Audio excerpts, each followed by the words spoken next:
Welcome back to Straight Facts. It's Wednesday. It's one of my favorite shows of the week. I'm joined by Dom Husam and Judge Mo. Loads to talk about today. Man United, Mainoo's exit. We've got to look into that because massive news has just come out from Fabrizio Romano in relation to that. We are talking Arsenal and another new signing to complete for them what is a fantastic summer. Will the new offer for Isak come in? We've got to discuss Liverpool as well after what was a good win, but definitely some vulnerabilities within the Liverpool setup ahead of their big game against Arsenal this Sunday. All that and much more. So hit the like button, please. Get yourselves subscribing. Turn on that bell notification as well. But gentlemen, good afternoon. How are you both? Big up. I would just like to clarify, I wasn't the one that's late. I was actually the first one here. Mo was the one that's late. Everyone's accusing me in the chat. That's number one. Number two, I would like to correct Terry. It's not just his favorite show. This is the best straight facts. It's been the best straight facts for the last 2 years. You get me? So big up to everyone in the chat. Make sure you guys are liking. Make sure you guys are subscribing. And yeah, let's get this party started. Well, I want to say as well, Staffy was basically trying to... Our Friday shows with Staffy have grown and they're doing very, very well. But Staffy was trying to make it sound like it was on him.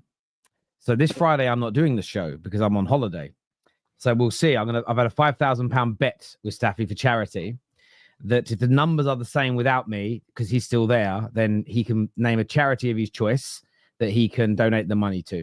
So he doesn't have to put any money up because that way he isn't gambling. I'm the only one gambling. But let's see. If it doesn't happen, then... We'll find a forfeit for him maybe, but yeah, I don't even need him to bet because I'm that confident that the numbers aren't there because of him. Bruno Fernandes shirt. What is it called? Like he wears Bruno Fernandes shirt. Like what is it? Upside? Like what is it? Like? Yeah, back to front. Yeah, Bruno on the front. Back to front. For five streams. For 5 streams. Back to $5,000. £5,000. 5 streams. Bruno Fernandes back to front. Staffy, I like it. I'm here for it. Yeah, absolutely. Let's go. I think that's a great. Hit that like button, people. Come on, let's get the likes up first, bro. One caveat with it that there is no massive breaking news within the hour before it. For instance, if Man United signed Baleba 10 minutes before the show goes live, that's doing numbers irrespective. It's got to be a normal circumstance, but I guarantee I win. By the way, it's not a dig at him. Him and Don do a great job, but I think he's getting a bit above his station. He was in the group chat yesterday, and like he was trying to do this thing with Husam. We're both Arab. Let's come together. And Husam was like, "Shut the fuck up." It was very, very funny indeed. Loads to go through today, but look, there has just been some breaking news just before we went live. Fabrizio Romano a couple of days ago said that Man United have no intention of selling Mainoo, and Mainoo isn't angling for a move. He has just said now, and I'm going to quote him directly, that Mainoo, his agent, Amorim, and Man United's directors will sit down face-to-face together this week to make a final decision about his future. I'm not going to lie. It sounds a bit... I have an unpopular opinion about this. Go on. I think Mainoo should not leave. And I have a reason for that. I'll tell you why. Because Amorim's days are numbered. And as soon as a new manager walks in, Mainoo is going to be a starter in this Manchester United midfield. 100%. Whoever you get, whether you get Glasner, whether you get Xavi Hernandez, whether you get Footy Judge Mo, like any manager with a brain cell is going to play Mainoo in that midfield. 100%. So if I'm in Mainoo's place, I actually know for a fact that the manager's days are numbered. I believe that, and you know, I was actually very like pro Amorim, and Terry will tell you this. I've never been like one of the guys that like really, like I've never really been that type of person to like really just like criticize him all the time or anything. I thought against Arsenal they played really well. But then the Fulham game, I was like, bro, come on. Like, you have all the tools that you want. We get it. Like, fair enough. You didn't sign Baleba. But no team in the whole Premier League has every single tool. Like, you get, like, Slot hasn't signed Isak and 𝗕𝗥𝗚𝗓𝗓 yet. I promise you, he'd like to have 𝗕𝗥𝗚𝗓𝗓 probably instead of 𝗕𝗥𝗓𝗓𝗓. And you look like shit. Be quiet. Let me speak. No, so no one has every single tool in their disposal. And you look like shit. Arsenal next week is going to come to Anfield without Saka. Still, people expect Arsenal to perform. So no one has 100% ingredients, but he has everything that is required. And if I'm in Mainoo's place, I know that I will last longer at Man United than Amorim will. So I Completely would just ride out this period, train really well, and by the time the new manager walks in, I'm going to be a starter. Okay. Let's just forget the banter and everything. I hear what Husam is saying. He's very logical that the new manager will play Mainoo. Okay, very logical. Will last longer at Man United. Ask yourself. 2 years later, I'm proven right. Me and Terry were talking about this on Straight Facts 2 years later. Kobbie Mainoo should have left Manchester United 2 years ago. The difference between me and the majority of Man United fans and the majority of rival fans is that I am very objective. I'm a very objective person. Kobbie Mainoo is a generational talent. I am not judging Kobbie Mainoo now. I'm judging Kobbie Mainoo 2 years ago when he came to the picture, when he literally changed Man United midfield, the way they play, the way so the talent is there. I'm not going to judge him because Man United now are not playing him, because he's sitting on the bench, because Man United midfield doesn't look good. Now, I'm not going to do what rivals do. Kobbie Mainoo, shit. Oh, he's not a good talent. You're lying to yourself. You were crying for him. Arsenal fans wanted him. Chelsea, I remember Chelsea fans sitting on this channel saying, I would take Kobbie Mainoo in a heartbeat. Liverpool fans said that we don't mind to have Kobbie Mainoo to develop him to be a good player because we can see the talent. I think that Kobbie Mainoo, because he's young, by the way, people think that Kobbie Mainoo is 25 years old. He's still 21. If I'm not mistaken, going 22. He's very young. He hasn't played enough games. He has so much talent that I believe if he goes to an established team and there's no pressure on his shoulder, he will perform to his next level, to his level. And I am not sure if Man United environment currently, with the fan base, like Staffy, like the rest of the Man United fan base that put pressure on their... Now, listen, Staffy is entitled to his opinion. Terry Flowers is entitled. Saeed is entitled. But they're putting so much pressure on the team, which is, I think, it's fair and enough because the money you spend. But Kobbie Mainoo, I bet if he plays one bad game for Man United, people will come for his head, right? Because some people think that he's not, oh my God, you let us down. Kobbie Mainoo should leave, Terry. If you remove your Man United hat and you look at Kobbie Mainoo, he should go to Real Madrid if Real Madrid are offering the money. He should go to a different team if they're offering him the money because he has talent. He's probably one of the most talented players in that Man United midfield. If not the most talented guy. He's better than Casemiro, better than Bruno, in my opinion. His ceiling is much higher than the rest of the team. So look, I agree about his ability. There's nothing about his ability or anything like that that I want to see him stay. Look, in fairness, I read that from Fabrizio. I said it was ominous. There's quite a few comments when I was reading it out saying, oh, so a new deal is happening. And this is very much it. It could be everyone sits down, they have this conversation. It's, listen, we know you've chatted to the media about being open to leaving. United, we don't want you to leave. There's your new deal. Sign it. Everybody cracks on. I also agree with you, Mo, that the pressure, and this is what's really interesting, and this is why sometimes I understand criticizing the club. I understand putting pressure when pressure's needed.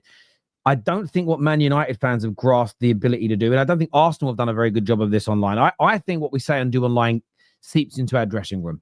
How do I know it does that? Victor Gyökeres wouldn't have done the hair celebration if it didn't. You also saw this summer. I saw it with Man United, and I saw it with Arsenal as well. There was that event that Declan Rice was at, and the content creators turned up, and Declan Rice is like, hey, oh, I see you. Bruno recognized Man United content creators. Oh, I see your stuff. They see what we do. Whether they like it or not is irrelevant. They see it. It gets into their heads.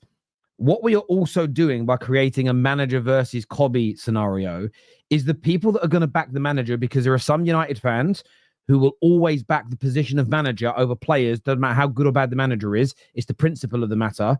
They will then be looking at it tonight if he isn't amazing, and they'll start attacking him. You create this in any walk of life. When you create a very strong, heavy movement on one side of a spectrum, the opposite side rises. Whether it's right or wrong, I don't even want to get into it. It happens. You get it in politics. If you get a strong group on the right, you get a really strong group on the left. You see it in football debate. You see it everywhere. It attracts it. You get someone that goes online and reviews a movie and rips into it. You get the people on the other end of the spectrum that love the movie that will start ripping into that person and movies they like. It happens. It's human nature. I don't know how to explain it, but it's there. So that's why United fans, I think, have sometimes got to learn to bite our tongue a little.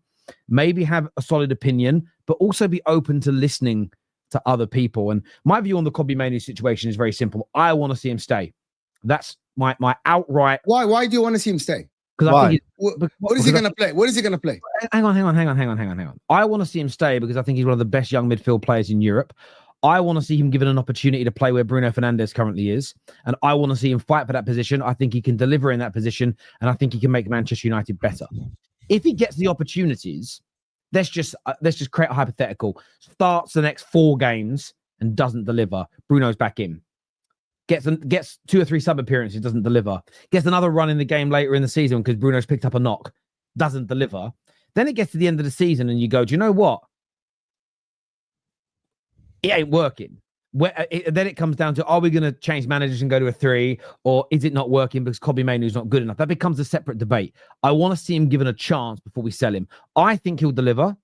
If I'm wrong, I hold my hands up like I always do. I thought you're a Bruno Fernandes fan and you don't want to bench Bruno Fernandes. I'm a Bruno Fernandes fan. He plays in the number 10. He's been one of the best number 10s in world football for the past 5 years. You don't have a number 10 now. You're going to play in Mbeumo and Kolia. So you want to bench Bruno. I was getting to it. I was getting to it. Okay. I am open for Bruno being benched. Oh, why are you always pressing? Why always pressing? Well, because Mo would it's a YouTube show. Like, what do you want to? Yeah, but if you would just let me finish, you'd have got the answers you were looking for. Bruno Fernandes in the 8 is not the Bruno Fernandes that I love.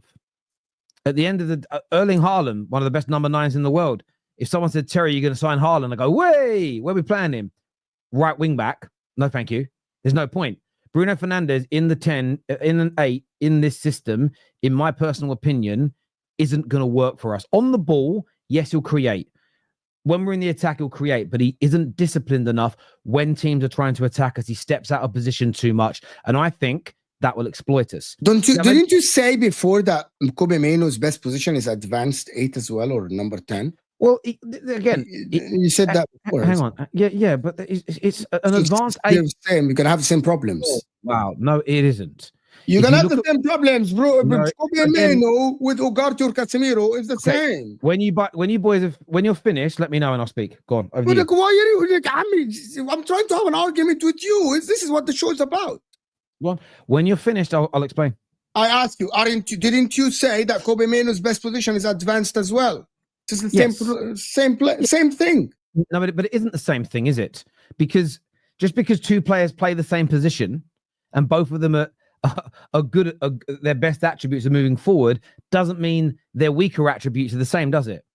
So, for instance, just because Harry Kane and Haaland are both great elite goal scorers, doesn't mean that Erling Haaland can do the hold-up play and the creativity stuff that Harry Kane does, just because they both share some similarities. So we've got 2 midfielders. One of them will be involved in the attack more than the other. Okay, that for me should be Kobbie Mainoo. Really good going forward.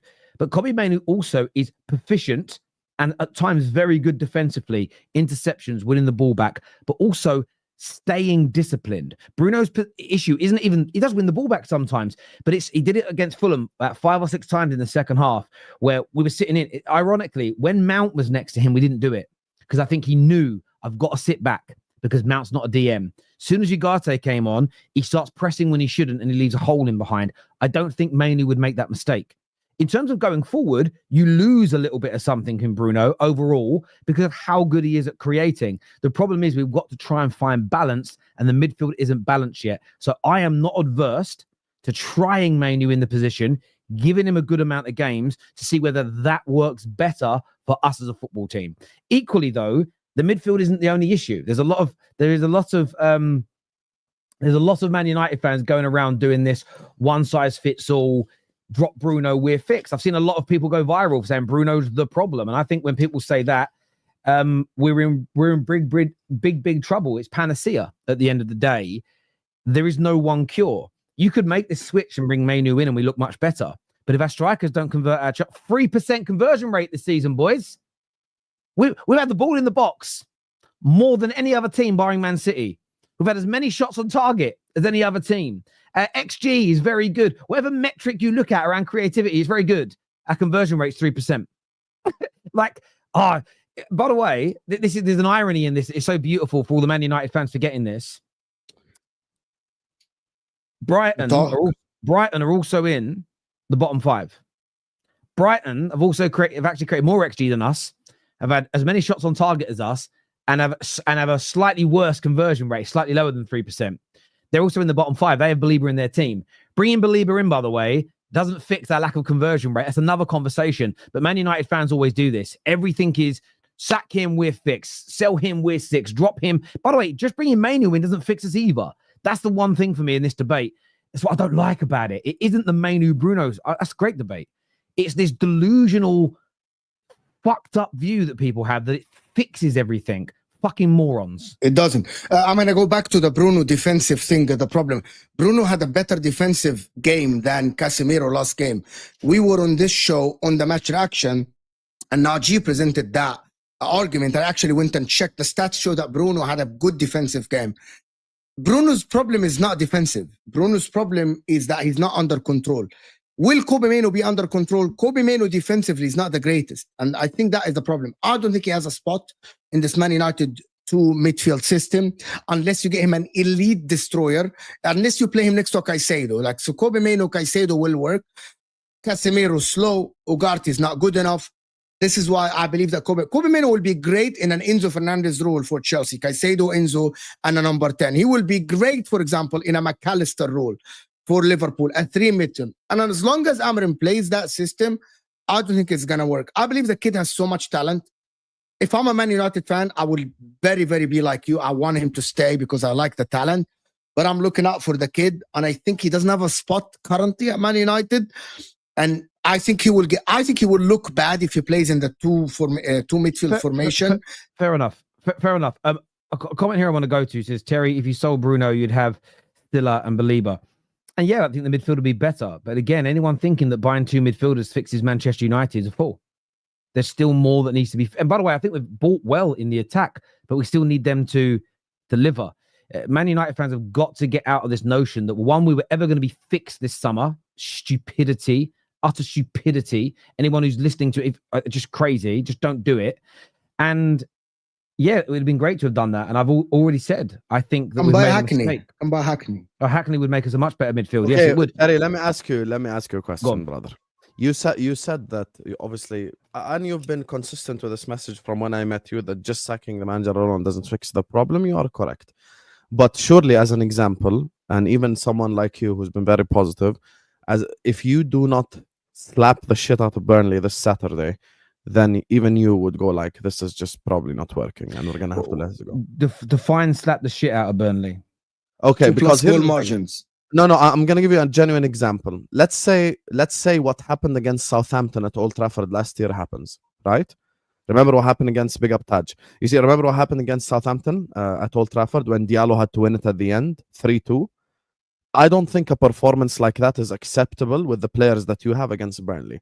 I think you need to beat Burnley by 2 or 3 goals minimum, and that will at least show you that the players and the manager are at least working in the right direction. Fair? So I agree. Other than the scoreline to a certain extent, from a manager perspective, I want us to control the game. I want us to be the dominant team. I don't want us gasping for air going, how the hell are we hanging on? I don't want it to feel like that. If, for instance, it's like the Arsenal game, but 3 or 4 attackers are missing multiple chances, I'm not blaming the manager. I don't blame the manager for that. That's on the players to do their job. But by and large, I agree. Man United need it. The only issue with it, it's like we played Grimsby tonight. Let's say we put 3 or 4 past Grimsby and then we put 3 or 4 past Burnley. It all depends on people's disposition. I'm going to remain very consistent and just say, very happy, praise the performances, but keep my feet on the floor. You'll get some that are going to get really giddy and go too far, setting us up for more failure, faking how happy they are so they could like attack us when the next game doesn't go as well. And then you'll get others that will go, yeah, but they're shit teams, it doesn't matter. And that's my only problem with all of this, is that people are just, a lot of people have dug their heels into their camp and they make the conversation very hard. But yes, I agree with you. We need to be the better team. We need to dominate the game. We do need to score as a club 2 or 3 goals to end this. Same with Grimsby as well tonight, right? Yeah, tonight. Yeah, of course we do. And listen, the players starting, the Šeškos and the Mainoos, they've got to deliver tonight. They've got to, and it isn't about to show you should be here. I want to see some of these. I think we'll end up starting like young Diego Leon as well. I want to see these players fight for a first team berth. I want to see a little bit of hunger from them. So I agree. The other news I wanted to mention on this is a really interesting update today from Laurie Whitwell, which I I don't know how to read this. I want to know what you boys think. Could there be something? Just want to get your views on it. He said here, I would on the Baleba deal. I wouldn't say it's dead this summer. They have got to the point. They got to the point where he was wanting to come. I wouldn't write anything off, especially under this regime. I wouldn't say it's likely at the same time, but I wouldn't say it's dead. Do you? One thing I would say is there's no link to any midfielders right now. That's the most sit on the fence report I've heard in my life. It is. But also, like, what I would say, Laurie Whitwell, if he doesn't think, like, he's normally someone, if for instance, someone said to him now, could you see Man United going for Donnarumma? He'd go, no, there was links, but nothing. Like, it is that little bit, it's not likely, but equally, it's not dead. I'm sitting there as a Man United fan. And again, you try not to get too excited, but at the same time, I'm like, we're also not linked to any other midfielders. And I'm sort of sitting here and thinking, what the fuck are we doing? And look, maybe we decide to sell Mainoo. Maybe tomorrow they sit down and he goes, I want to leave, and something happens. But yeah, it's an interesting one with what Laurie Whitwell said, because it is on the fence, as you say, but I don't know what fans I think you should sell Bruno. Sell Bruno. Bruno's in Saudi Arabia, yeah. Bruno and get Baleba and keep Mainoo. That would work. Baleba, but do Saudi Arabia, are they going to pay it 100 million? Okay, here you go. I am Arab, you're Arab. I read Arabic, you read Arabic. Just go to Twitter, to Saudi Twitter, and just type Bruno. And you will see the news is not coming from England. The news is not generated from England to Saudi. It's the other way around. There is real links to Saudi Arabia, like in Bruno Fernandes. You're selling Bruno. I'm selling Bruno. 100 million is great money for him. And then you can get Baleba and overall make the team better. Here's the issue that you have with this. Bruno doesn't want to leave. And he doesn't want to go to Saudi. So now why can't they force him out? Oh, you want Man United to force him out, but Isak is the bad guy in the Newcastle scenario. Hold on, they are forcing Sancho and they are forcing Anthony. More hypocrisy been called out. How? 1-0 Husam. One line. I don't even need to talk. One line. They can convince him to go. They can tell him, hey, bro, we need the money. 100 million, take the generational wealth. What is the problem with that? I think he's going to make more. I think they can convince him as well. I think if they say, listen, we've fucked up, there is time to rectify the midfield issue this summer. And it is Bruno. Like, I don't want to see us sell Kobbie. Even if it's 80 million, Bruno, this is why I think it's doable. If the club push it, it's on the club and the manager to push this. Bruno has said he wants to do at least one more year, which means he's definitely thinking of leaving, because no one says I want to do one more year at least without thinking that going, have that conversation and just say, look, maybe do to him what you did everyone else. Listen, Bruno, you're the captain, but if you stay, we're not really going to play you. We advise you to take this now. I actually think Bruno loves the club enough to go, okay, I'll leave. Just like Rasmus did. They're not going to tell him. They're not going to tell him we're not playing you. They're not going to tell him. He's the club captain. They can't do this. Well, they can tell him. They should do that. But I don't think they should. Like not like this. They're going to tell him, listen, there's so much money for you there. The wages is too much. You don't have a future. You're not in the. By the way, you don't have a future. The manager doesn't have you in the plan. We're going to get Baleba. You're not going to play. I think Bruno will leave. Seriously, I think Bruno will leave. He wants to play football before the World Cup. If you tell him you're not going to play, Bruno has so much pride to actually say, yeah, I'm going to chase somewhere else. I'm not staying. And I think Man United should try to say this. The problem is this. I don't know why Man United is not trying to sell Bruno actively. Look for a buyer in Saudi Arabia. It's very simple. They're already there. They're already linked with Bruno. And I know that Bruno sexuals or whatever you want to call them. They're going to, no, he's the captain. You get the point. Yeah. Would you sell Bruno to get Baleba and keep Mainoo? It's very. You just said yes. But I would now, because we're not going to play. We're not looking to play Bruno in the 10, and this is the problem. So some will say, "Oh, Terry, you've been player FC with Bruno." I mean, absolutely not. I've been open to selling him at times. I've criticised him when he's had bad games. But what I've never done is the weird bullshit analysis that he doesn't do. He's not good with the ball at his feet with anything. Yes, he is. He creates chances. Nah, that's just spamming the ball into the box. Okay, it's just nonsense. You know, he's a highly creative player. But if we're not playing him in the 10, he isn't the same Bruno Fernandes. Like I've already said, if you're going to play an Erling Haaland, but you want his role to be a facilitating number 9 as opposed to someone who puts the ball in the back of the net, it's absolutely ridiculous, absolutely ridiculous. So I'm more than up for it. And it's not, I don't care about Bruno's been a fantastic servant to this football club in the last 5 years. We would have been, he's helped us win trophies. We would have been even more lost without him, especially last year. He scored so many important goals, created so many important chances, but you have to move on. And as much as I would agree, I'd rather Casemiro go and Bruno stay another year. If ideally, I'd love to sell Casemiro today for 30-40 million, get his salary off the books, and then go get Baleba. But that isn't. No one's bidding that. No one wants to pay that amount of money. No one wants to pay him his salary. That's a legacy issue we're stuck with until the end of next season when he goes. But I would do it now if we had the chance. Again, I would do it now if Baleba was available. You know, in fact, you do it now. You take that money because you don't have to pay Balebas up front. Go get Baleba, go get Hackney, add them two into our midfield, get Lemaines, and I think you'll see we'll be much better at corners and set pieces. We're much better at controlling games and covering the spaces in our midfield. Then all we need is our attackers to start scoring goals, and I think we could have a really good, progressive season. It's whether or not the board and the manager go and do that. When good starts, you'll cook up front. You'll score goals. Yeah, look, I think we will. Listen, I'm very confident this Man United team will start scoring goals as well. So I'm not panicking. At the end of the day, we're getting the ball in. This is where football fans show their bums really badly. They get their bums out in public. Is they'll sit there and talk about stats when it suits them and stats when it doesn't. We're working the ball to the edge of the box and into the box as well as anybody else in the Premier League. And Staffy's done a U-turn on this, and he's entitled to because he said it. You were in the group chat, same group chats as me. That he says that we've hired a wrong manager, it isn't working, and he was making excuses last year.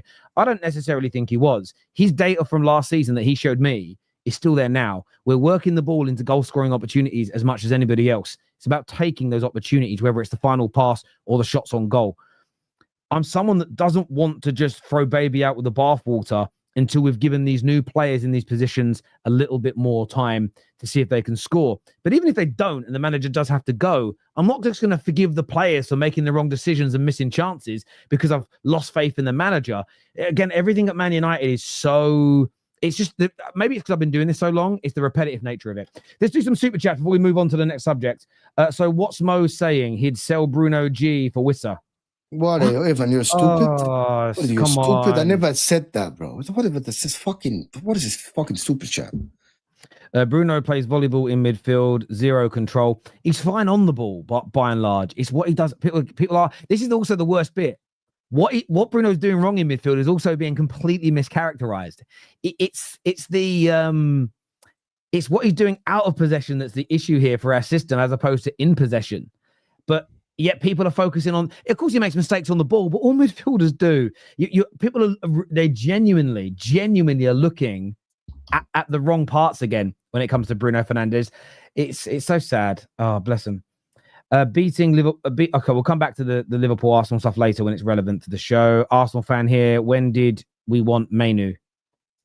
Manu. What you mean, Ugarte? Were they ever linked with Mainoo, Arsenal? I don't remember seeing Mainoo. I don't remember last year. Yes. Okay, before they get Moreno. There we go. There we go. Big up Husam, Mo and Tel. Big up the community. Hope you're all having good weeks. Smash the like button, everyone. Thank you, brother. Big really do Patrick, man. Appreciate that. Moving on, I wanted to ask you guys a little bit. Actually, we'll go to Liverpool next because I want to end with Arsenal, and then we're going to speak about your game this weekend. But Liverpool, obviously a very good result Monday night. Young Rio delivering himself to the world of football. By the way, Ty, I didn't realize you donated 2 lots of 10 memberships to the audience today, Ty. I want to say a big thanks. 20 memberships that you've purchased today. You absolute legend. So thank you very much, my friend. That's very, very generous indeed. We don't get that on the show with Staffy. I'm just putting that out there. I don't know. But look, Liverpool, there's a lot of reports that you guys are going to make a new offer now for Isak. We know that they're bidding. They keep saying he isn't for Sal and they're stern, but they keep bidding for players, which I just find to be the funniest oxymoronic situation in the world. How confident are you now, 4 or 5 days out, that you're going to get Isak in before the deadline shuts, Husam? I'm very confident because when Yasser Romayan met with Isak, his message didn't change. Like, I was scared for that meeting. I'll be honest with you. Secretly, I was shitting myself like, oh my God, the actual owner is flying to speak to him. I was a little bit worried, But then the message after from now, even the ones like I forgot the Newcastle journalist who was adamant all summer that Isak is staying. Even he's come out and said the message is now clear. Isak wants to leave. He's still pushing for the move. Like, he's not giving up on this. And he told them he's not going to come back to training. He's told all his teammates basically he's going to go. Liverpool are willing to offer, I think it was 120 plus 20 million in add-ons or something like this. And achievable add-ons. So it's not like Isak Ballon d'Or. So it's like achievable add-ons. Liverpool win the league or something. So, like, bro, things are looking up. I expect a resolution soon because we also have to move on as Liverpool Football Club. People need to understand something.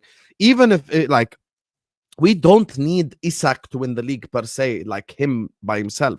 But I think Gueye, as an example, is a player that's more needed for us to win the league, which Fabrizio just tweeted like 30 minutes ago, that the Gueye thing is still on. But with the whole Isak thing, like, I think slowly now, Newcastle are realizing, like, bro, there is no coming back from this. And to be honest with you, I actually think if Newcastle sell him, they're doing the smart thing. Even if they buy Strand Larsen and have him and Gordon as the strikers, right? Like, nothing special. But they can still get top 4 with that. Like, let's be honest. My thing with this conversation is the following. Look, you're not going to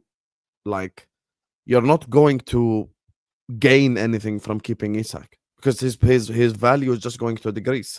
We're offering him 120 plus 20. You wait till January, no problem. It's going to be 100 plus 20. You wait until May, it's going to be 80 million, 90 million.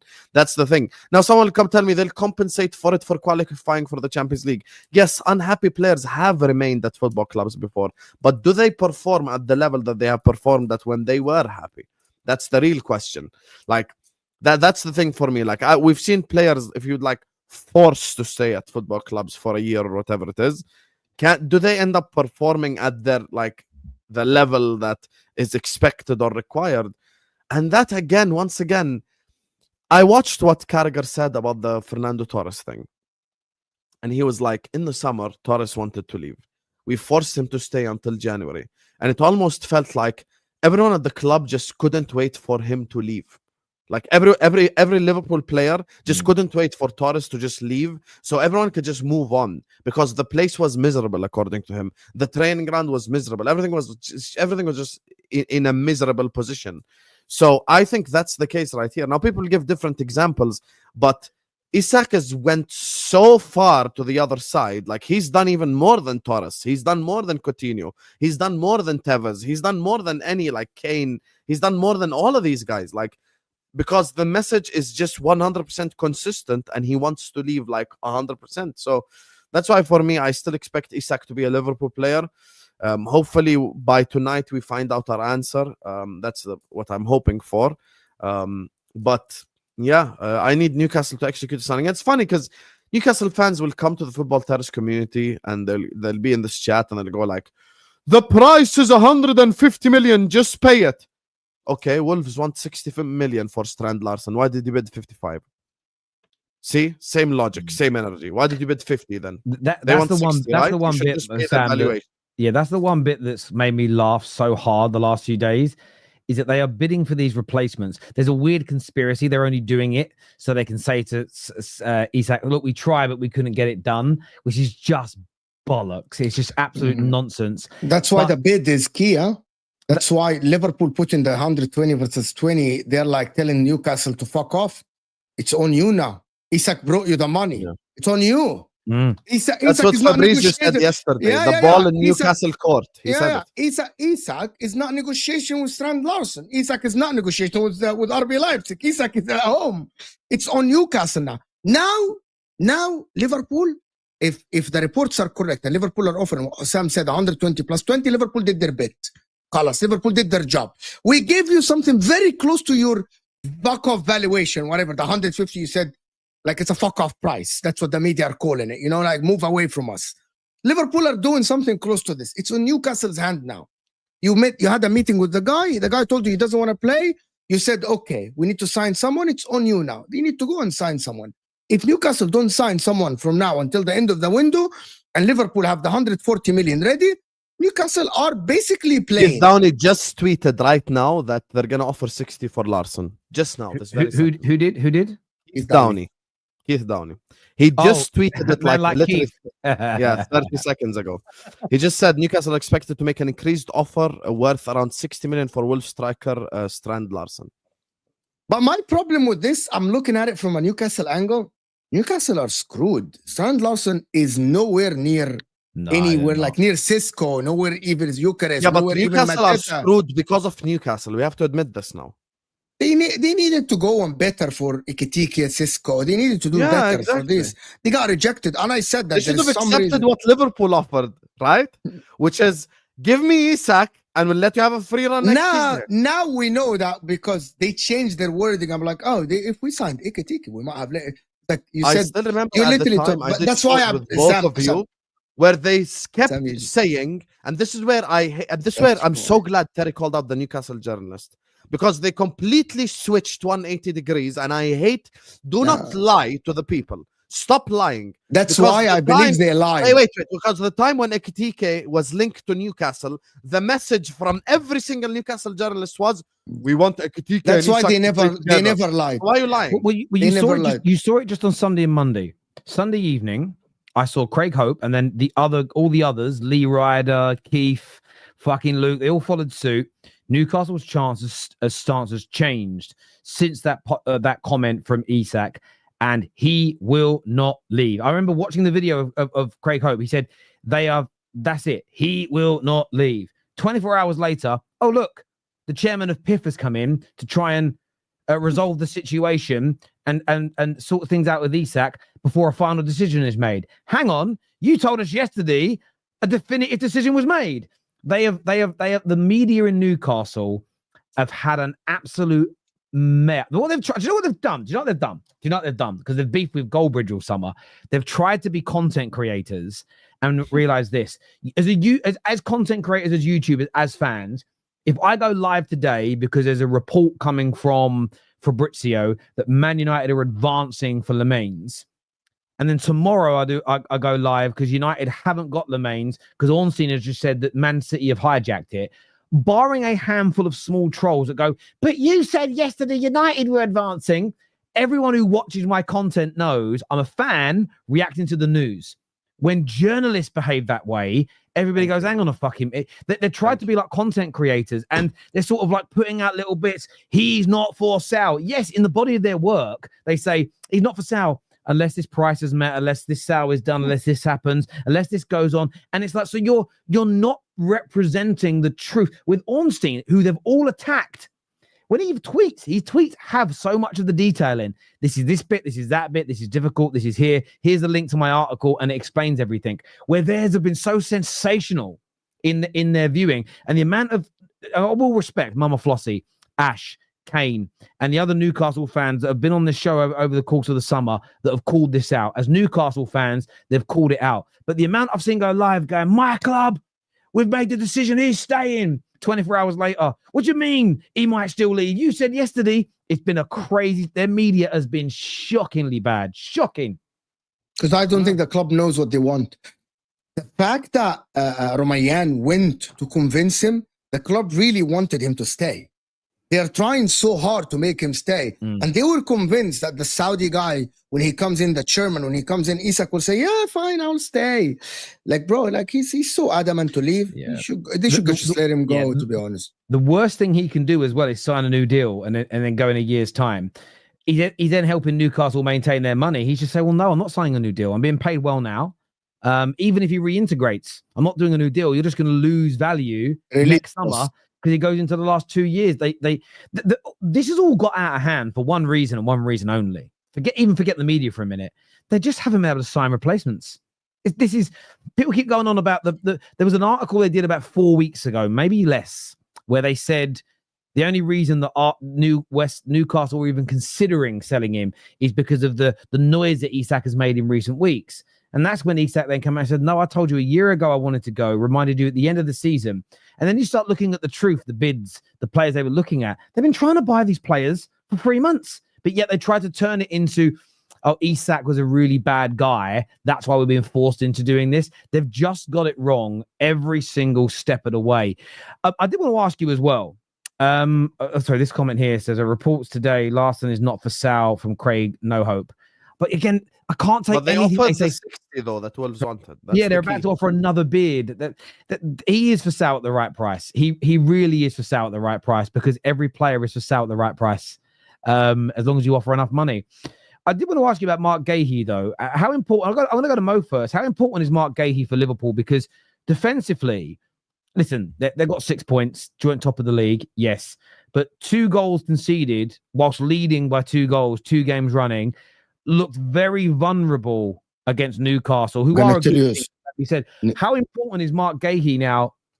I know they've signed a young player, but how important is Mark Gahey to Liverpool moving forward? Sweeping statement. If Liverpool don't sign Mark Gahey and don't sign a centre back, Arsenal are favourites to win the league, even if they sign Alexander Isak. Liverpool don't have any depth.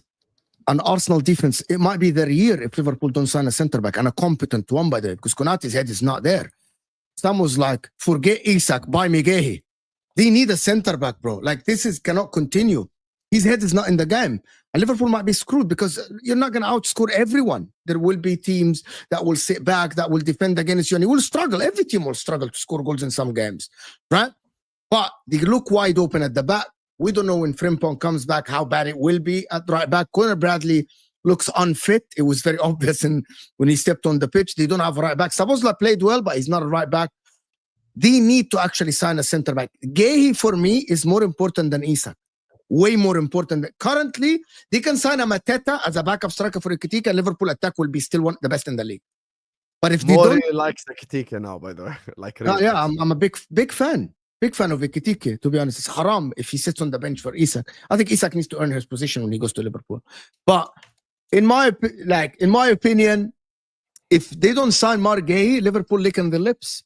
Sorry, Arsenal licking the lips. City, I don't know if City are not like amazing, to be honest. But Arsenal, if Liverpool defense look wide open, as you said, they conceded like how many goals? 4 goals in 2 games, and it could have, if it wasn't for Szoboszlai, 3 if we count Palace. Yeah, if it wasn't for Szoboszlai heroics, Liverpool could have conceded 4 goals against Newcastle. The amount of times he covered Konaté on that far post or in the center of the 18 was, you're not going to get that every game from Szoboszlai. Liverpool are playing with fire.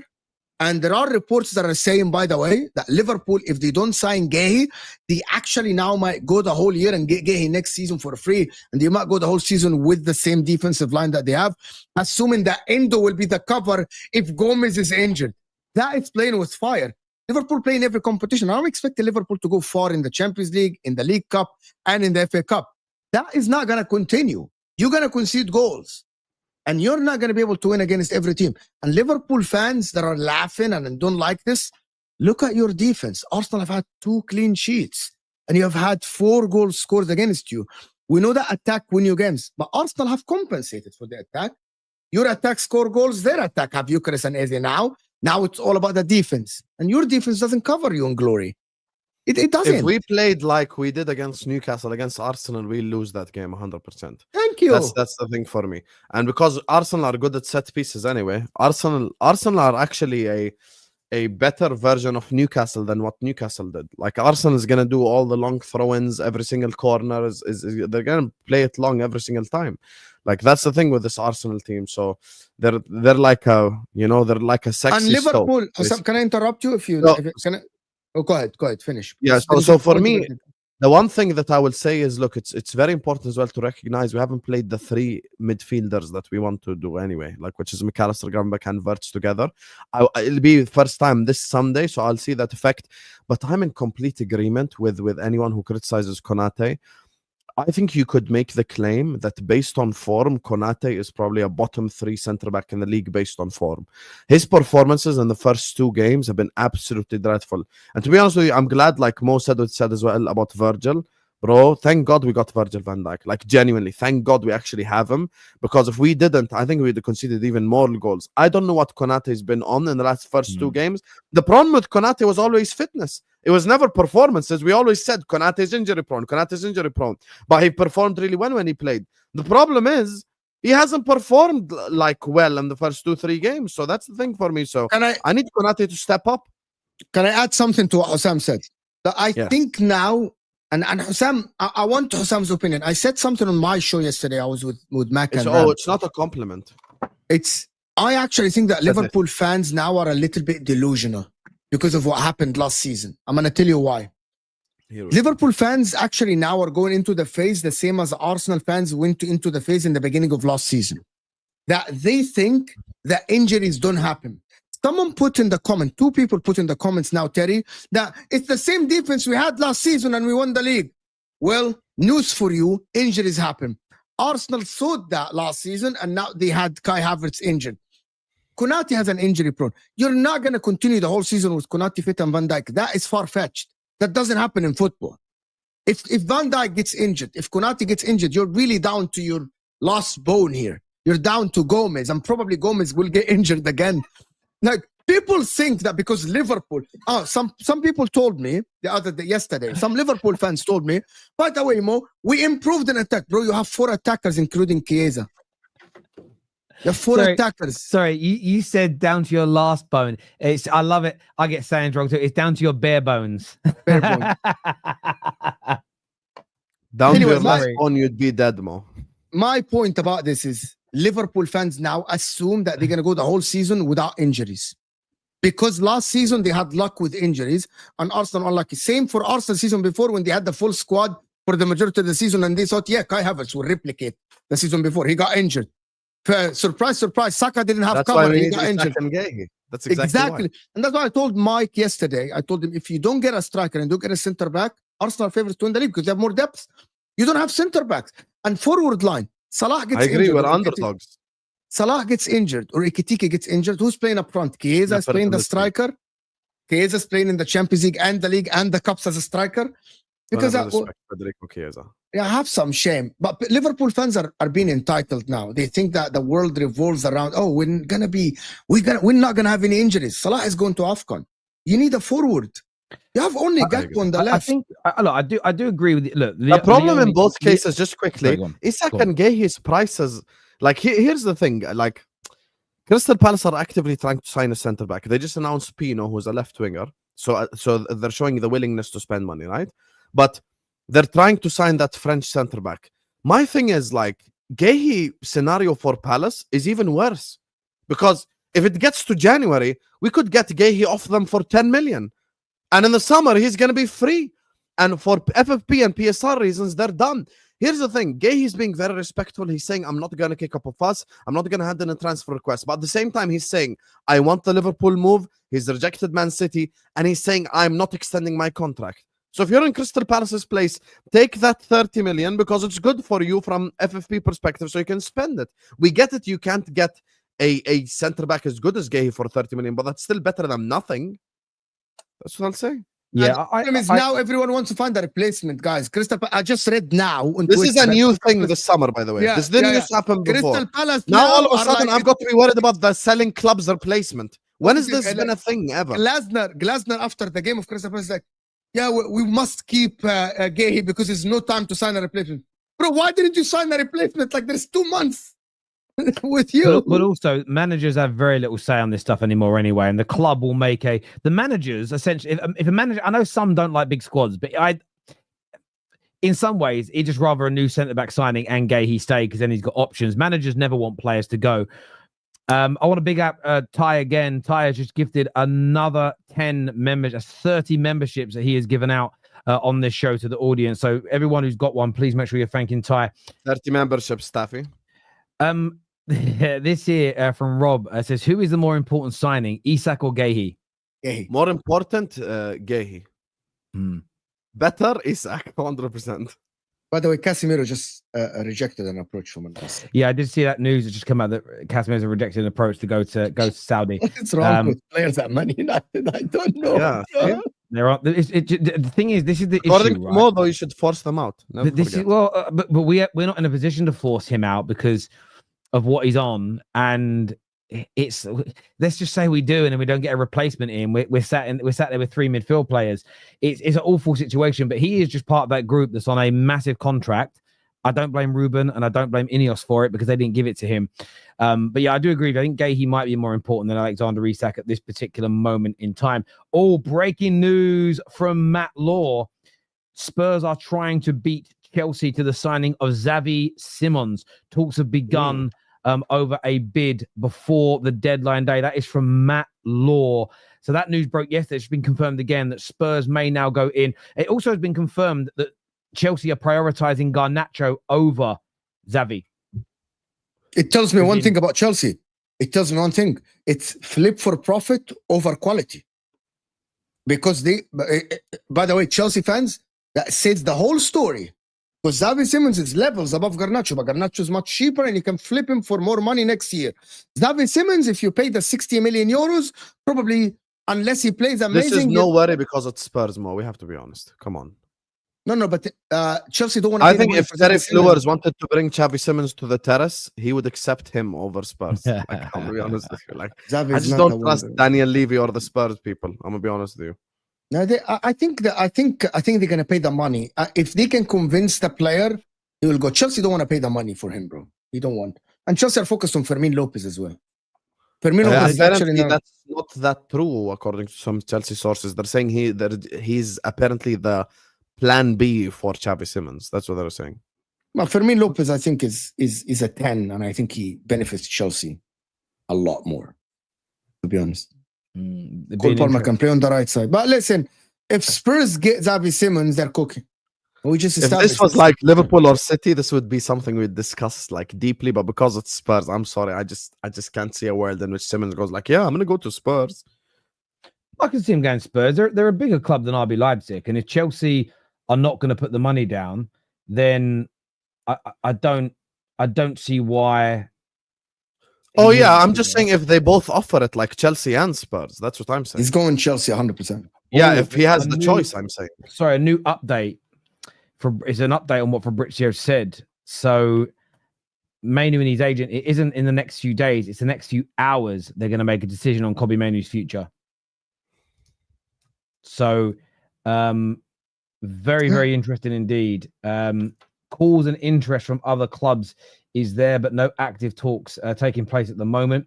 He said it's too early to say he wants to leave, but he says in the coming hours there'll be a meeting between all parties. Obviously, we play tonight as well, so it makes sense. They're all together, if that, you know what I mean. So it'll be interested if Kobbie isn't starting tonight. I would take Mainoo in a heartbeat, bro.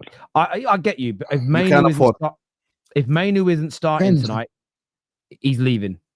It's 40 million only. They only want 40 million for him. 45. No, there's been no price Liverpool, you know what to do. There's been no price set. Okay, confirmed by most of the Man United journalists today, saying there's no price that's been set as of now. But my point is, if he isn't starting tonight, he's gone. Because if they're in the meeting in the next few hours and then he don't start, what does that tell you? Like there's a message in that. So we will see. There's a few super chats I want to go to here. The first one says Chelsea are like Ash Ketchum. Got to catch them all. Pokemon. Right. I'm too old. Good morning, gents from California. This is the best show, is what Michael says here. From Canada. I bet Staffy doesn't get the super chat on his show on Friday. Yeah. No one ever says that is the best show. Just saying. Husam, how are you letting him talk like that? What Liverpool fans are saying, what he's saying. Plus, Arsenal didn't play Bournemouth and Newcastle. Here's the thing, Ty. I'm letting him speak like that because I don't let anyone speak. It's his opinion. That's number one. And number two, I agree with him. We can't be conceding 6 goals in 3 games and expected to win the league. By the way, you want to know who agrees with Mo? Arne Slot, because he came out and said we need to start keeping clean sheets. We need to start defending better. So he himself said it. Let's just be honest about this, Ty. If Man City were away at St. James's Park, 2-0 up against 10 men, they would have passed Newcastle to death and won that game like 3-4-0 easily. And that's what we should have done. We have to admit the truth. Take the L, Ty. Take the L. You asked for backup and you didn't get any. Take the L, Ty. Big up, Ty. Big up, Ty. But we have to be honest about this. We can't be conceding goals like the way that we've done over the first 2 games. By the way, we performed like that against Arsenal. We're getting slapped. I hope you guys know this. I agree. Craig Hope just 1 hour ago said Wolves have told them that even if Newcastle bid above 60 million, he's not for sale. And why would Wolves sell late and get relegated? Look, they may get relegated anyway and then lose value in the player. So people are predicting them to get relegated with Larsen. So they'll weigh this up. You know, they spent 20 odd million pound on him. If they end up getting somewhere near 75 million, that is a huge amount of profit to make for a team that is probably going to go down anyway. So, you know, I think that they will. This is what I mean by these decisions are made. They're not always popular. They don't always make sense to fans. Like, I'll just try. But there is this element of, well, we can take that money. We know we're going down. We get the parachute money. We then invest it into the team to come back up. That is often the way some teams plan. Burnley are a club that do this. Yep, we've got to sell this guy. Probably means we'll go down. We'll get that cash. We'll get that cash. We'll get the parachute money. Bang, we'll go again, because it's where they are in the pecking order of football. Before you do the next super chat, when Chelsea inquired about Kobbie Mainoo in January, they were quoted 70 million asking price. There is a belief Manchester United now would accept around 45 million pounds, potentially even less. Who's that Laurie Whitwell. Oh, yeah, I saw that. I just read it now. There was a report that's come out, I think, for Fabrizio and a few others, and Ben Jacobs today have said that there's been no view of what it is. But yeah, I mean, I don't see it being as high as what it was before. But we will see. Greetings from Napa Valley. This is the best show. Thank you. Vo. Stop in the mud. We don't even have to say anything. The community speaks for us, bro. We ain't gotta say shit, bro. Stop in the mud. It's about who has the streets by the balls. Big up the terrace community, man. Let's go. Ruben should go 3-5-2, 3 CMs for Kobbie, 1 DM, 𝗕𝗥𝗚𝗚𝗡𝗚 off of Šeško. I mean, look, David, you're giving up on Mbeumo already. Yeah, you can't drop Mbeumo. I'll be honest, David. He's giving up on Mbeumo. You know what? I don't want to talk about Man United, but I really want to, in the next match action or something, please remind me about Amad Diallo. We need to have a conversation about Amad Diallo. Okay. Terry, you said it's panic. That's because 2 games in, we've already been figured out. We have different personnel, and it's the same problems like last season. This manager still doesn't have a plan B. Well, he did have a plan B this weekend. He threw a defender up front to lob balls into, and no one liked it. That is a plan B. Not one I like, but it is a plan B. But have we been found out? Our goal hasn't been peppered in either games. The real chances we've had is conceded has been from the corners. We're buying a new goalkeeper, hopefully, to help rectify that. We've had the majority of the chances, the better XG, the bigger chances in the games, missed an abundance of them. I don't think we're found out because players aren't taking chances. Where I would agree with you, even though they said the whole thing about the midfield, we can get in behind it, Fulham weren't ripping us apart and cutting open the defense and like penetrating and creating gilt-cut chances all game. They just weren't. So I don't look at it as being found out because a player publicly has said this was our plan. The players of every club know the plan against every team. It's whether you can execute it and pull it off. And a lot of that comes down to... I heard a Man United fan say this the other day, and it made me giggle. They went, the problem is with the way we're trying to play with Ruben, we need things to be really good or perfect all the time. And I thought, what do you mean? He goes, well, when we play the through ball, we need it to be the right through ball. Otherwise, the system don't work. What else? He's like, well, we need the defenders to be in the right position. Otherwise, the system don't work. And I'm sitting there and I'm like, yeah, like every team, like it doesn't matter how good your system is. If your through balls are shit, if you're shooting shit, and if players are out of position, the system it don't work. Everyone needs to be very good to perfect in that category for a team to be really good. I was sitting there like, we're doing too much now. Like that's where I get to a point of overanalyzing. And listen, Josh, I'm annoyed over the Fulham game. I am. But I don't look at those opening 2 games and say we've been found out. That isn't my view, but I do hear you. This also here from Mr. Garcia, who says that since you take all Amorim says as gospel, well, that isn't true because straight away you start with a lie. And that's the worst bit about talking to you, because how many times I sat here and said I didn't believe him when he said that Rasmus was part of his future plans. So there we go. You've already been schooled. That's you're going to suffer. You also said at the end of last season that good times are coming. Is it here yet? Again, if we'd have won those opening 2 of the show every single Wednesday, Duarte Garcia, 25 Polish zloty. You get me? Calling out Terry. It's just every Wednesday. But every week it's. But this is where I'm going to reverse this back to you. This is my answer, but my answer is a rhetorical question. If we'd have won those opening 2 games, you wouldn't be sitting here saying the good times have arrived.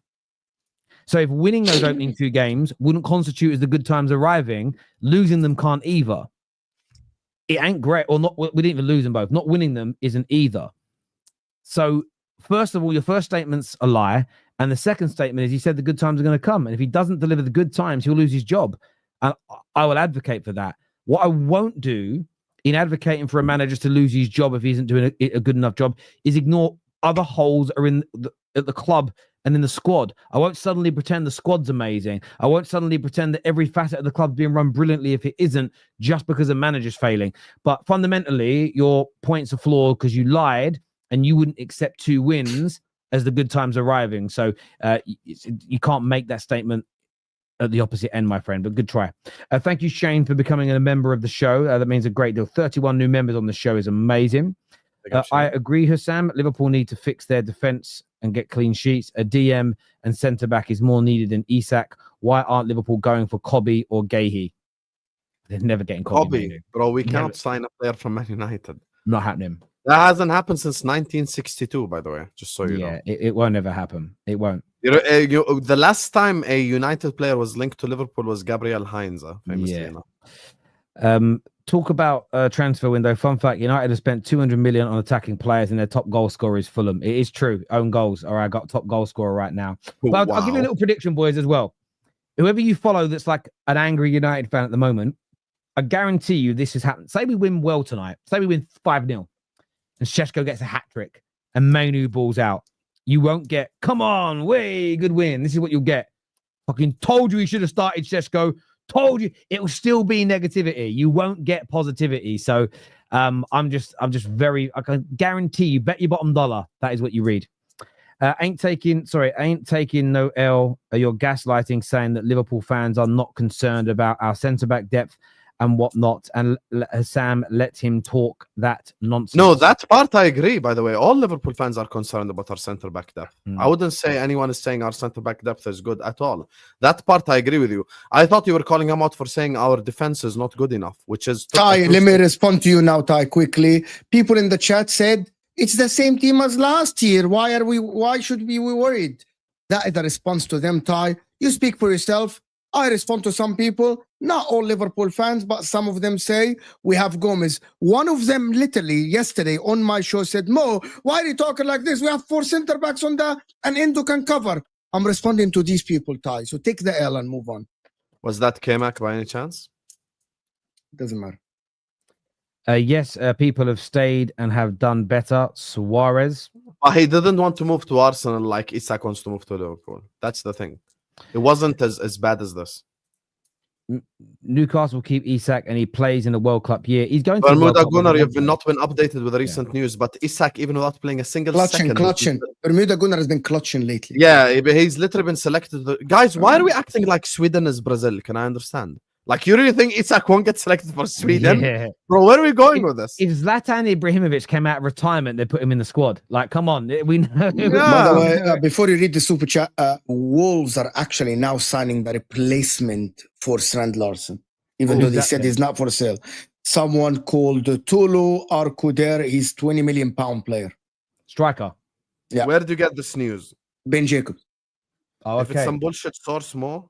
But Ben Jacobs is that one. It's not me. Yeah, I'll read it to you. It says Wolves hold an interest in the Genk striker, who is likely to be available for around 20 million. Potential arrival not linked to Strand Larsen. Wolves looking for a second striker. That's the bullshit news. Okay, that's the bullshit part. It isn't. That's the bit that Wolves brief on, but we all can read the same as Man United have no. We can read through it basically. Yeah, you can read through it. Ahmed here says, hello, brothers. I think United's issue is way deeper than the players or 2 or 3 manager changes or formation. Shaw is done. So is Casemiro. Mount and Delo not good enough. But listen, I think you make great points here. It doesn't matter. We could change the managers to one everyone agreed on and bring Baleba in. We may improve. And I'm so open to that. But getting to the level that we want to be is still years away, and people have not factored that into their thinking. They've never had a comprehension of our true depth of our problems, and it shows. Let me ask you a genuine question. Right now, you're offered Glasner. Do you take him? Right now? No, I wouldn't do it right now. Oh, fair. Do you know one of the reasons why? I'll tell you one of the reasons why. I like him, by the way. I'm still willing to give the manager a little bit more time. I just am. You know, another 8 games, another 5 games, another 10 games. I'm kind of cool. Let's see what happens. But I also know what would happen with Glasner. Much more of a pragmatist. He'd come in and we'd get some instant better results. It'd be hard to beat. We'd nick some games on the counter and everyone go, "Hey, my manager, woo!" They'd make t-shirts. They say, I told you about this squad, Terry. And then even though we're winning some games, eventually they'll start going, but when are we going to start playing better football? I want patterns. I want a system. I want a regimented way. I want it to be, I want people to get their willies out and go, oh my God, Man United's football so good. Bluff, bluff, bluff. That's what, how do I know this? Because I've seen it twice before with other managers. I know exactly what they're going to say and do before it happens. So that's my reasoning. It isn't Grasner. I think he's a really good manager. But for me, it's like, it doesn't really, I've said it all along, I don't really care about the manager. I care about the club's plan. I don't care if we change managers every 6 months. I'm being very, I'm exaggerating a little bit there. It's a case of we've got to have a plan that we're all moving in the right direction. And Grasner is more of a pragmatist. Forget the formation, more of a pragmatist than Amorim is, what Amorim is trying to achieve, which means you're going in a different direction again. And I just know how that's going to end up because I've got 13 years of proof and evidence. It's not a debate. I'm presenting with a fact. The only way you can debunk what I'm saying is bring me a better fact. And I bet you can't. What I hate most is when commentators, pundits, and Man United fans think that after one great performance, United is back. After not one good result, it's the same old United. 5 matches minimum before assessing. There's truth in both.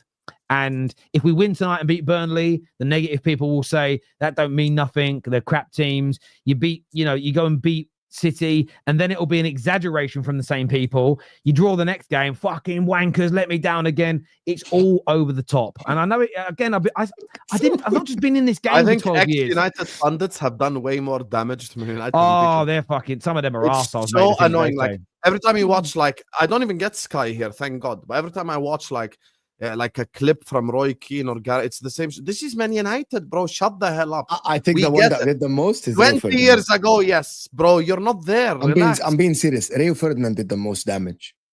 He did the most damage to Man United. And he actually, Rio Ferdinand literally, and listen, I don't know the guy, but Rio Ferdinand really, really poisoned the Man United fan base. When he used to do like these shows, he poisoned the Man United. The Oli time and the Mourinho time, because he likes both, he poisoned Man United fans, to be honest, about players and managers.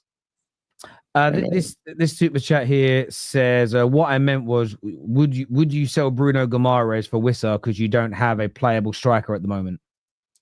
No, because he's doing a great job in the position that he's in. If Man United weren't looking for 2 number 10s and we bought 1 10 and we were keeping Bruno, and Bruno was going to be a 10, I wouldn't sell Bruno to bring in a holding midfielder. He's talking about Newcastle.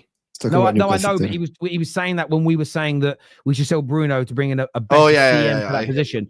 If Bruno, if for instance you were saying should Newcastle Callum Wilson or get a better striker? No, you get a better striker. It's about improving the player in that particular position. Now look, Arsenal are very close to signing Hincapié, a brand new centre back and left back. We've had a few people come on the show and actually say he'll be the best left back in the league if he joins.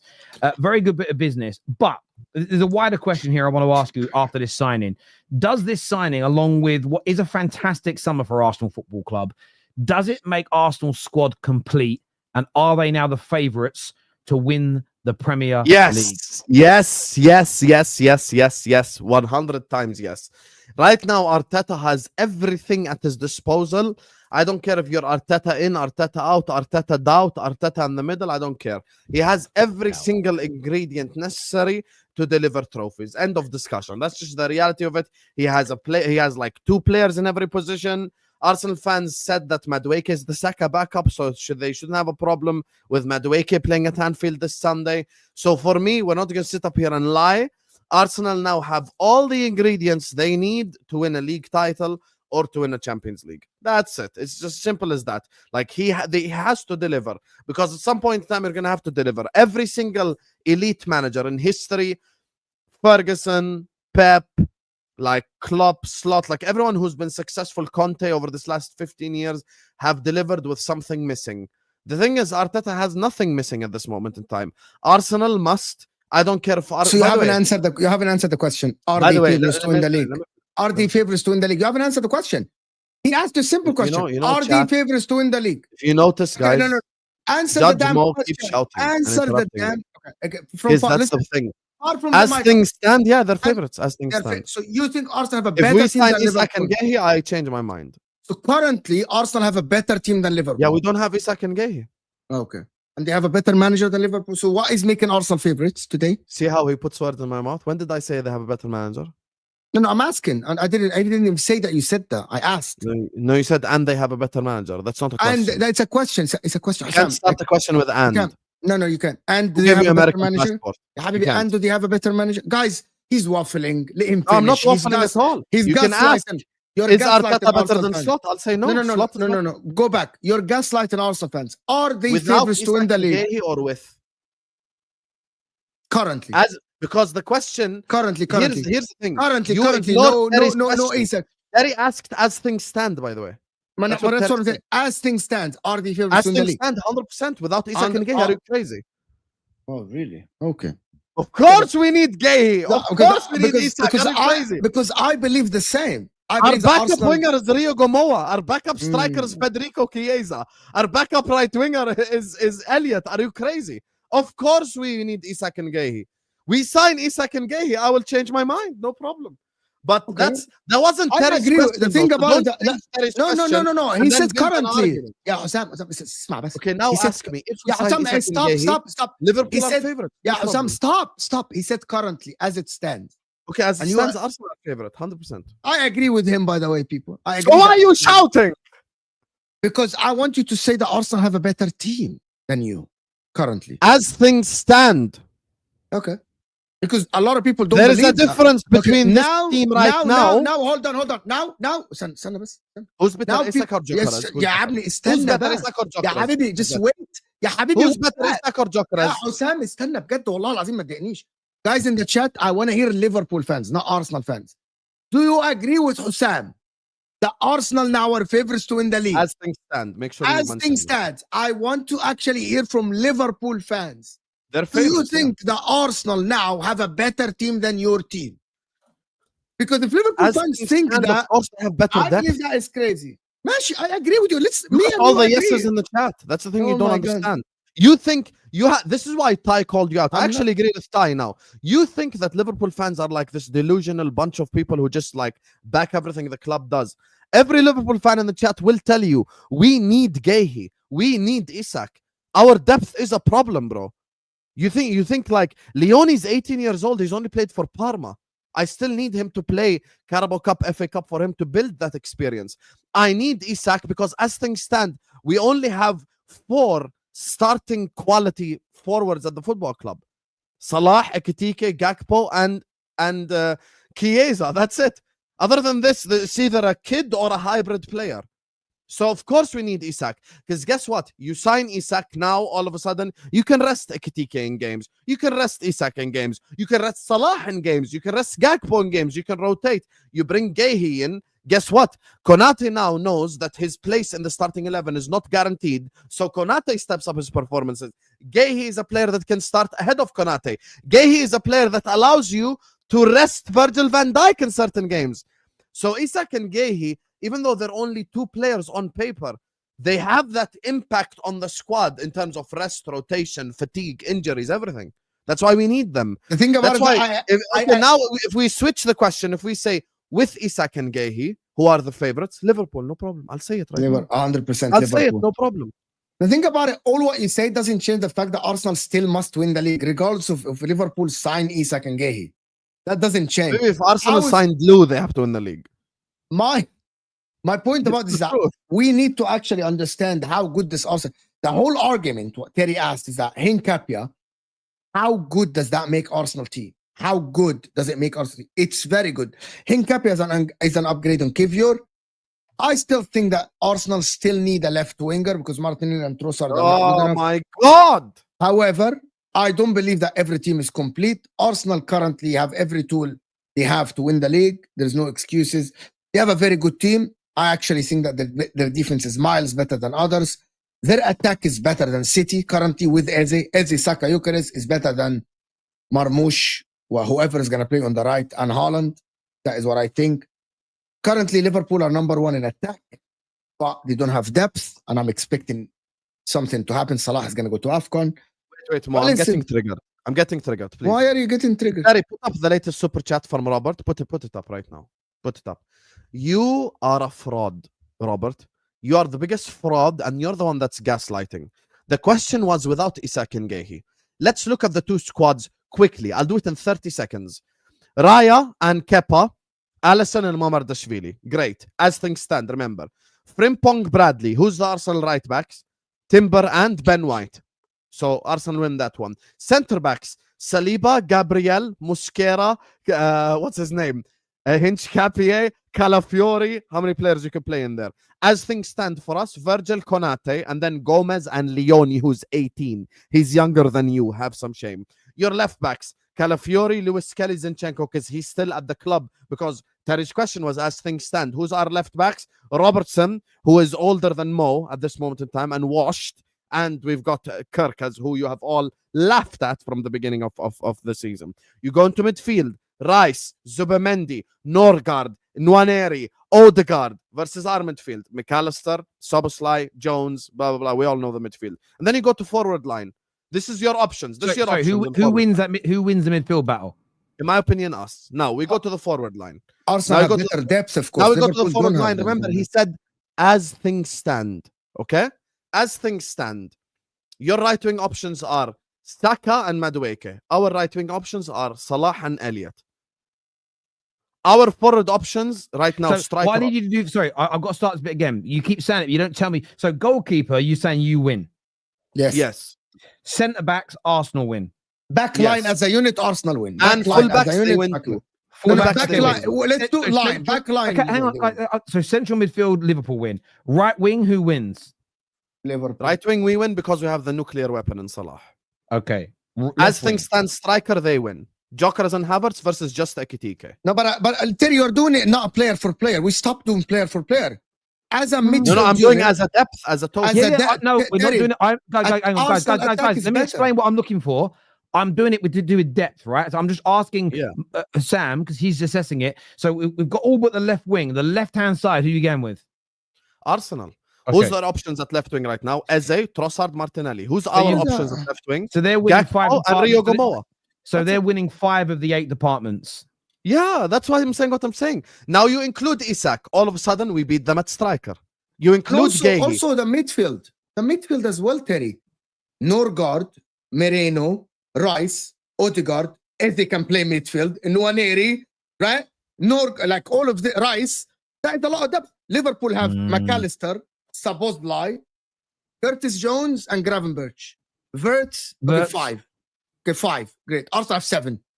Liverpool, by the way, currently, Wirtz have not proven anything to anybody. Wirtz is basically Odegaard in disguise. Odegaard of last season in disguise. And Robert, you've watched me long enough to know I don't believe in jinxes. Like, Terry, to be honest with you, if Liverpool don't strengthen in the back line and the forward line, Liverpool have a very thin squad in both of the forward line and the back line. Very thin. And now we went back full circle, Mo, to my first statement. Without Isak and Guehi, Arsenal are favourites. Yeah, no, I with agree Isak and Guehi, we are favourites, no problem. Let's do some of these super chats here. This one says, better starting 11 currently, no. Better squad, definitely. Liverpool currently joint best starting 11, 4th best squad. That's a spot on super chat. Yeah, I think that's fair. Bro says 70% Liverpool and 15% Arsenal 3 days back. Flip flop. No, I never said that. That's a lie. Once again, and that was also before. That includes Isak and Guehi. That's the number one thing. No, but you said Liverpool 50% without Isak and Guehi. And the number 2 thing that you need to understand is that was also without Eze, because last week we were talking about Eze to Spurs. But let me ask you this question: when you say they're favourites, do you believe even with the better squad, do you think that Arteta is a good enough coach and manager? Still get it to beat, because I think that, for instance, by the way, I'm not comparing either Slot or Arteta to Fergie, but there were times where Chelsea definitely had a better squad than Man United, but we still beat them to league titles. Do you think that Slot could be a deciding factor in a worse squad, again, not a terrible squad, but a lesser squad? Could he still beat them to the title? Because managers play a part in this, don't they? Do I think Slot is better than Arteta? Yes. Do I think that helps us? Yes. But at the same time, Slot is not a magician. You can't give Arteta 300 options and Slot 10 options and go like, yeah, Slot will win. It's not how it works. If we bought 2 starters and now we have a better team than the one that won the league in January, thus you admit injuries and refs cost us last year. No, I don't admit that, because you didn't just buy 2 starters. You bought quality, you bought depth, you made 100 changes. You have a backup keeper. You bought Mosquera. You bought Hincapié, who can play centre back and left back. You bought Zubimendi. You bought Norgard. You bought Eze. I'm at 6 already. You bought Victor Gyökeres. I'm at 7 already. Madueke, So you can't just backup for you can't just be making up shit. By the way, Jay here says, who will cover for Glock if he gets injured? Kai Havertz. Kai Havertz, Moreno, Who's Gabriel covered for Jesus. if he's injured right now? Do you know the answer? Husam, Don Husam. Covers for Federico Ekitike. Chiesa will cover. This here says, Mo, please don't accuse Husam of gaslighting when you just said Arteta being better than Slots. As of now, Arsenal have a better squad. Liverpool have a better manager. Yeah, but I still think that if Slot has not proved, because he won the league, for me, I still think that Arteta is a better manager than Arne Slot currently. Still, Okay. That's my belief. Big up my favorite TFT trio is what Lou says here. Big up Lou. Thank you very much. Even Husam. I already know I'm your favorite, Lou, because you had to stress on it. What, Lou, you didn't have to say even Husam. Like, it's just a slight dig, you know, like just a slight. Don Husam Habibi, be honest. You're just saying that to deflect from Liverpool's defensive concerns. And no, we aren't favorites because we haven't won in 21 years. You know, God give us both, everyone, ears. Clearly, your earlobe is in your anus because you don't listen.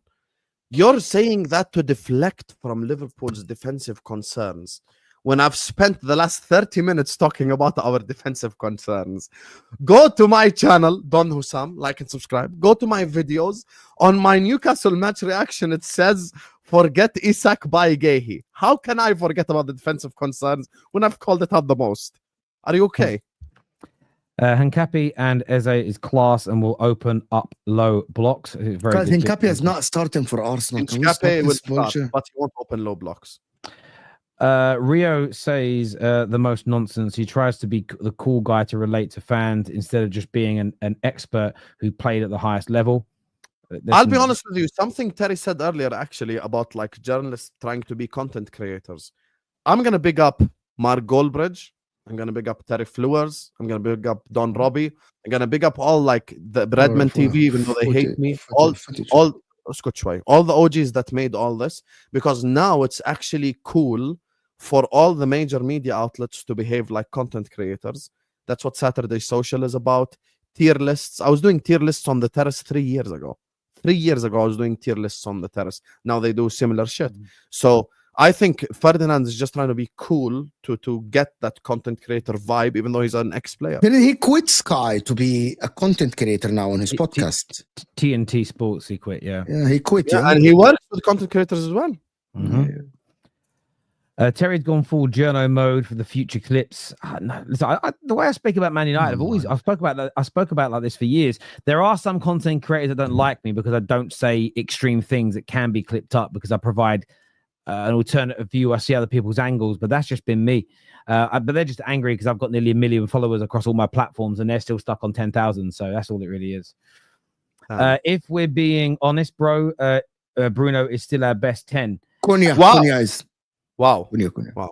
Who's this fucking competition?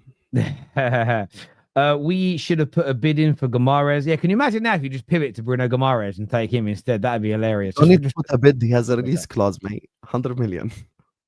Do we think Amorim is looking out his depth? I think there's definitely that a lot of people think that. I think that's been called out a lot today. This super chat I want to get into this last point. I want to run out of time. Beating Paul this week. Paul's attack won't save you this time, Husam. Give us your prediction. Come on, you Gooners. By the way, how is your defense doing, Husam? How do you see this weekend game? This will be the last time we speak before then about this match. How do you see the game going, Husam? Everyone knows when a game is at Anfield, I always put my nuts on the table and I back my club. That's just the truth. I'm at Anfield, like I'm not intimidated by anyone. That's just the reality. You could tell me Real Madrid come to town tomorrow, I still back Liverpool. I'm like, that's the thing for me. Liverpool always. That's what I do. Big up to the Malaysian representative as well. Saya tinggal di Malaysia dua tahun. Saya cakap bahasa Melayu sikit-sikit. Anyway, I think this game right here is going to be a very interesting tactical battle. I don't think it's going to be entertaining, if you would like. People expect this to be entertaining. It won't be. It'll be very tactical. I think Liverpool is going to win this Sunday because I expect my players to rise to the occasion. This is the biggest occasion for us since the start of the season, and we have to rise to it. That includes Konate. Look, I criticized Konate enough, but he is someone who has played World Cup finals. He is someone who is completely experienced. He's someone who was our best player on the pitch in a Champions League final 3 years ago. So I trust him to fix up, and he must fix up quickly. I think 𝗕𝗥𝗘𝗔𝗞𝗜𝗡𝗚 is the type of striker that Van Dijk and Konate can handle, with all honesty. I'm not even trying to be like funny or anything. I think the fact that Saka is not there is a problem for Arsenal, because I still believe Saka is Arsenal's best player. I think Saka is better than Foden. I think Saka is better than Palmer. Everyone knows I'm very pro Saka. That's just the truth. I'm very pro Saka. I've been pro Saka for the longest. So I rate him very highly. So I think him missing is going to be a problem, to be honest with you, for Arsenal Football Club.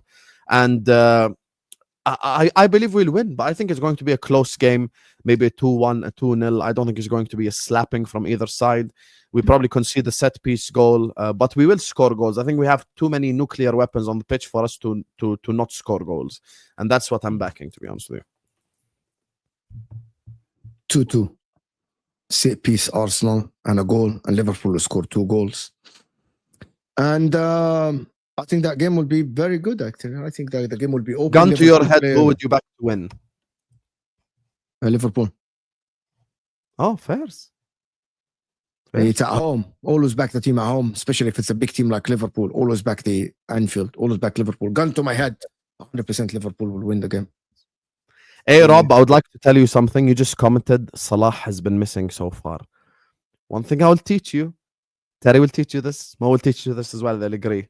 Never ever doubt the king, because just when you start to criticize him, just like that, he turns up. Yeah, I wouldn't mess around. I wouldn't mess around with them football gods when it comes to Mo Salah. People doing it on Monday, and although I think Szoboszlai deserves the assist for the dummy, he still manages to produce the pass that wins the game for a team in a match where he had an absolute stinker. I would just never risk it, but there we go. Sam needs to stop the Bruno G release clause expired last June. Google it. Fair enough. I stand corrected. It was a flippant comment, though. I don't think he really meant it. Mo actually believes Arteta is better than Slot. €1 billion spent and a community shield, 2 community shields to show for it. That Arsenal should feature AFTV should feature Mo. Yeah, it'll be good on AFTV. Yeah, if AFTV sends an invitation, I'll go. If they pay for my flight and my accommodation, I'm going. Why not? Do AFTV, it's fine. Mo moving like a bad bitch. Pay for my flight. Let's go. 100%, bro. Yeah, I'll post them Yeah, you can pee on me if you want. Just pay for my flights. I'm not fucking paid to go on AFTV.